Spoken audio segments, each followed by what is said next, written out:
ਅਸਾਂ ਮਲੰਗਾ ਜਿਹੜੀ ਢੇਰੀ ਉੱਤੇ ਦੀਵੇ ਬਾਲੇ ਉੱਥੇ ਆ ਕੇ ਪਹਿਲੀ ਲਾ ਵੇਖਣੇ ਅੱਖੀਆਂ ਵਾਲੇ ਪਰਤਦੇ ਨਹੀਂ ਜਾਵਣ ਵਾਲੇ ਕੀ ਕਬਰਾਂ ਚੋਂ ਕੱਢਣਾ ਪਰਤਦੇ ਨਹੀਂ ਜਾਵਣ ਵਾਲੇ ਕੀ ਕਬਰਾਂ ਚੋਂ ਕੱਢਣਾ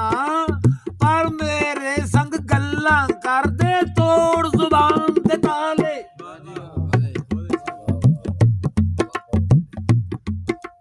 ਪਰ ਮੇਰੇ ਨਾਲ ਗੱਲਾਂ ਕਰਦੇ ਤੋੜ ਜ਼ੁਬਾਨ ਦੇ ਤਾਲੇ ਆਪੋ ਆਪਣੀ ਖੇਡ ਪੁਗਾਉਣੋਂ ਪਹਿਲਾਂ ਨਹੀਂ ਕੋਈ ਜਾਂਦਾ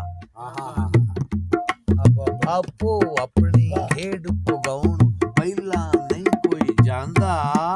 ਆਖਣ ਨੂੰ ਤੇ ਹਰ ਕੋਈ ਆਖੇ ਮੈਂ ਵੀ ਜਾਣਾ ਨਾਲੇ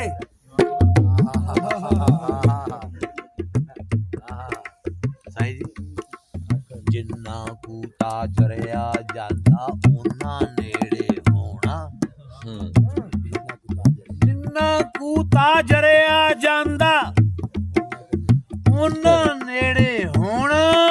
ਉਹ ਮੋਮ ਦੇ ਵਾਂਗ ਨਾ ਪੱਗਰ ਜਾਣਾ